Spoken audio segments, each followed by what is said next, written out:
वाड्रफनगर से खबर मिल रही है। स्कूल में छात्राओं के रोने का एक वीडियो वायरल हो रहा है। अधीक्षिका के ऊपर मारपीट का आरोप छात्राएं लगा रही हैं और क्लासरूम में कई बच्चे छात्राएं, ये सभी स्कूली स्टूडेंट हैं जो यूनिफॉर्म में हैं और ये सभी स्टूडेंट्स रोती हुई नजर आई। एनुअल फंक्शन के बाद छात्रावास लेट पहुंचने पर उनकी पिटाई की गई और पिटाई के दूसरे दिन छात्रा स्कूल में बेहोश होकर गिरी थी। इस वीडियो के और इस शिकायत के इस घटना के सामने आने पर अधीक्षिका को मूल पद पर वापस भेजा गया। कस्तूरबा गांधी आवासीय विद्यालय का मामला बताया गया। तो स्कूल में छात्राओं के साथ क्या हुआ ये सभी जानना चाहते हैं। फिलहाल एक वीडियो वायरल है जिसमें स्टूडेंट्स, ये सभी छात्राएं रोती हुई नजर आई हैं, कुछ बदहवासी नजर आई हैं और दूसरे दिन कुछ छात्रा बेहोश हुई हैं। देवेश दुबे सहयोगी हमारे साथ में जुड़ गए हैं। देवेश, मामला समझाएं जरा दर्शकों को, क्या हुआ, क्या शिकायत पाई गई, अब तक क्या एक्शन हुआ? जी देखिए पुनीत जी, बताना चाहूँगा ये शासकीय कन्या हायर सेकेंडरी स्कूल वाड्रफनगर का मामला है। यहाँ पे स्कूल के अंदर कुछ बच्चियां बेहोश होती हुई नजर आई हैं और ये वीडियो वायरल हो रहा है। मामले में जब पतासाजी की गई तो पता ये चला कि वैलेंटाइन डे के दिन एक फेयरवेल पार्टी रखी गई थी जिसमें बच्चियां जो हैं गेट से छात्रावास होती थी, जिस पर छात्रावास अधीक्षिका ने उनसे मारपीट की थी। जिसके बाद ये बच्चियां दूसरे दिन स्कूल में बेहोश हुई थी और जिसकी जांच की गई। जांच में दोषी पाए गए प्राचार्य को निलंबित किया गया है और छात्रावास अधीक्षिका को उनके मूल पद पर अभी पदस्थ किया गया है। बाकी जांच के बाद कार्यवाही की बात कही जा रही है। तो कोई टाइम लिमिट तय की गई है? क्योंकि आपने बताया कि ऑलरेडी इस घटना को घटे 10 दिन के ऊपर हो गए हैं, तो क्या अब तक कोई समय सीमा तय नहीं है कि जिन पर एक्शन होना है उन पर आगे कब तक होगा, जांच कब तक पूरी होगी? जी देखिए, इसमें बताना चाहूँगा ये एक्चुअली 2 विभागों का मामला है। इसमें तहसीलदार ने भी मजिस्ट्रियल जांच की बात की है और तहसीलदार मजिस्ट्रियल जांच कर रहे हैं। फिलहाल जो प्राचार्य थे उनको निलंबित किया गया है। तत्काल लोक शिक्षण संचालय ने इनको निलंबित किया है और छात्रावास अधीक्षिका को, क्योंकि इस मामले में वो पर्दा न डाल पाए इसलिए उनको पद से वंचित किया गया है और बच्चियों का बयान दर्ज किया जा रहा है। बयान के आधार पर उन पर कार्रवाई की जाएगी। चलिए, आप नजर रखिएगा वापस। तो एक वीडियो सामने आया, वीडियो के पीछे 2 कारण समझ में आए। एक तरफ स्कूल से देर से छोड़ा गया और दूसरा अधीक्षिका ने उन्हें पीटा है जिसकी वजह से बच्चियों की तबीयत गड़बड़ हुई है। फिलहाल दोनों पर एक्शन हुआ है लेकिन आगे जांच चलने का भरोसा दिया है। नारायणपुर से भी आपको एक बड़ी खबर देते हैं। 2 नक्सलियों ने सरेंडर किया। एक पुरुष और एक महिला नक्सली ने सरेंडर कर दिया। दोनों नक्सलियों पर 5-5 लाख रुपए का इनाम घोषित है। ईस्ट बस्तर डिवीजन के बोरमदेव एरिया कमेटी में कार्यरत थे। एक पुरुष और एक महिला नक्सली है जिसने सरेंडर किया। इधर जशपुर से खबर है, नशे के खिलाफ ऑपरेशन आघात के तहत कार्रवाई की गई। तो ऑपरेशन आघात के तहत एक्शन हुआ है। ट्रक में भरी 700 पेटी अवैध शराब की जब्त की गई। तकरीबन 1.5 करोड़ इनकी कीमत आकी गई। एक आरोपी हिरासत में लिया गया है। पंजाब से बिहार के रास्ते में बीच में इस ट्रक को पकड़ा गया।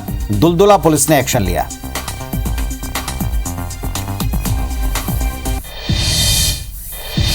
और अब आते हैं पॉलिटिकल खबरों के अपडेट पर। छत्तीसगढ़ में पंचायत चुनाव निपटे हैं। हार जीत पर अपने अपने दावे हैं।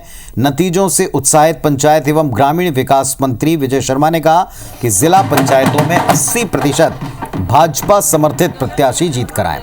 अधिकांश जिलों में जिला पंचायत अध्यक्ष उपाध्यक्ष भाजपा के। विजय शर्मा ने कहा कि कांग्रेस का बैलेट पेपर से चुनाव जीतने का जो बहाना था वो भी ध्वस्त हो गया। कांग्रेस संचार विभाग के चेयरपर्सन सुशील आनंद शुक्ला कहते हैं कि भाजपा की आदत झूठ बोलने की पड़ गई है।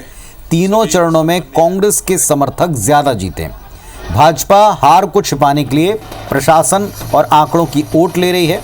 विजयी उम्मीदवार को डराकर धमकाकर उन्हें अपने पाले में लाने का और दिखाने का प्रयास कर रहे हैं।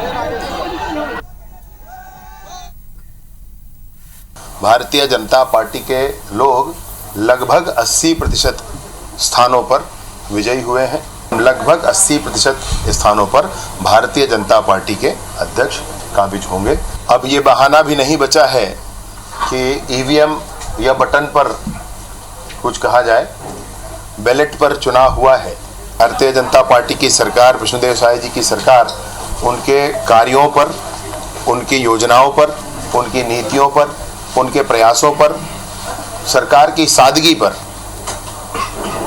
जनता ने विश्वास का मोहर लगाया है। पहले चरण, दूसरे चरण और तीसरे चरण की भी जो रिपोर्ट आ रही है, कांग्रेस पार्टी को भारतीय जनता पार्टी से ज़्यादा बढ़त मिली हुई है। हमारे ज़्यादा जिला पंचायत सदस्य चुनाव जीत के आए हैं। एसपी कलेक्टर को लगा दिया गया है जिला पंचायत सदस्य उनको उठाने के लिए, और भारतीय जनता पार्टी उसी रणनीति के तहत ये दावा कर रही है। लगभग 22 से 23 जिलों में हमारे जिला पंचायत अध्यक्ष बन रहे हैं।